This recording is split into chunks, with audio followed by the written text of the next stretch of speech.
5 million shillings in 2 years. So this is in your group works now. This is in your group. So you come up with a business idea, and after 2 years, you have made the 5 million shillings. The business has to be legal. No drugs, no fun things. What else now? The capital can't be too huge. So don't tell us it's going to be 3 million, even if it's going to be 3 million from where. And let's start moving now.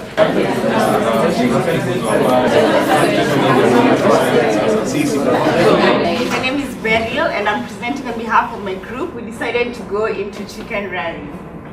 So we established that we go for 100 chicken, assuming we buy each chicken at 700 shillings today. So we would need 70,000 for the chicken, and then assuming for the feeds, it would cost us 100,000 for the whole year, and the structures for the chicken 50,000. So in total, the initial capital would have been 220,000, which if you divide by 8, that's 27,500 per person. So however you get that 27,500, or assuming 30,000, we don't know. Okay, generally for a startup, you get money from friends, family, and fools, no, but not fools. Like generally, people are just well-wishers who you'll be like, hey, I'm really starting this business. Could you please assist me even 2 Gs, 3 Gs, 5 Gs, like that, and you'll get your money. We don't want to start borrowing now because we are so risky. Banks are afraid to give us the money. Like we really don't have any past experience in businesses, so yeah, we will get that 27,500. Yes, my people? Yeah.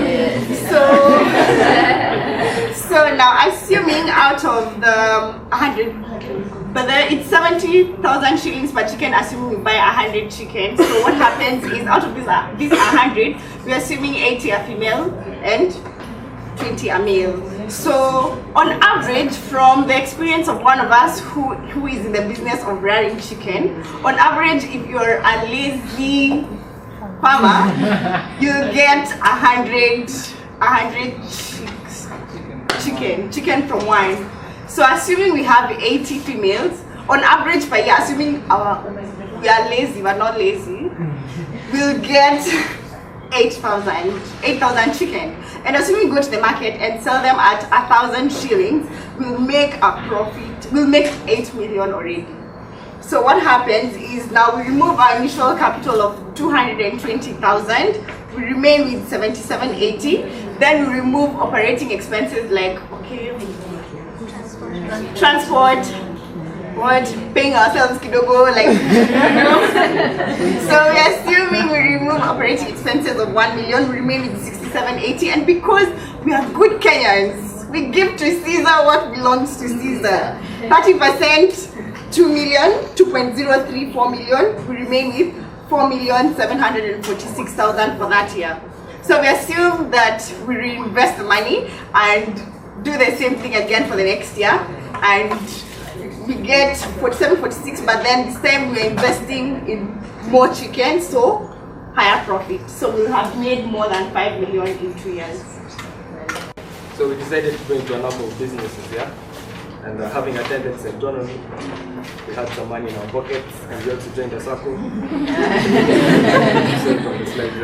So we had about 1 million at the beginning of the year, and we had our lovely Centonomy friends who came for our fundraiser. So they had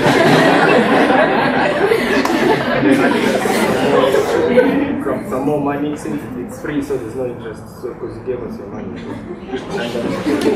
So we saw the quickest way to make 5 million in 2 years. We decided to go into importing cars from Japan. So our facilitators in Centonomy needed nice cars which saved nice fuel, so we looked for some Toyota Passos in Japan. About 700k for one, and we got another one with 700k and a Passo 1 million. So that was 1.7 million, and we had 2 million initial capital plus the fundraiser. So we had 300k extra, and then we took a loan from the bank for 2 million since we had some money. So we had more money with us. So we went into another business for selling chapels. Now chapos cost 20 bob, sell one at 20 bob, and it costs like you can make profit of 600 bob in a full day from one person, and it costs like 230 bob total expenses per person. So we're making about 8,000 bob in a day, which is 2.4 million in a year from 4 people making chapati. So we had 2.4 million in profit from chapatis in a full year. So we had 2.4 million plus now the cars which we also decided to sell at the Paso a million and the Paso 1.1 million and the Beats a million. That's a profit of about 3 million from the cars now, since now the money is coming back to us. So at the end of the year we had about 4M already, and we had another year to go. So we bought land in Isinya, because everyone is going to Isinya. So Isinya, it costs about 500K an acre. So we have 4M, yeah? So we bought 1.5 acres, total costs, the commissions guys have to steal from us, so 1 million. We had like 3M at the end of the year after we bought land. So we went to the second year. Since we made money from selling cars the previous year, we doubled the number of cars which we had to sell. So we're buying 2 more. So we like 2 parcels now, 2 weeks. So that's twice the profit that we're going to make. Because more Centonomy facilitators need efficient cars. So we sold the cars, that's doubling our profit from 1.5 in the cars to 3M. And then we were still selling chapatis throughout the year, so we still had 2 million at the end of the year. And the land at the end of the year, since everybody decided to go to Isinya like us, it appreciated by 700K, tax and the tax man. And then, so it was like 500K in profit from the land. So we had 1.5 million from the sale of the land. And then we went to KRA, we told them we have 0 returns because we're still a business that we started. So we filed 0 returns at the end of both years. So at the end of the million, we had over 5 million.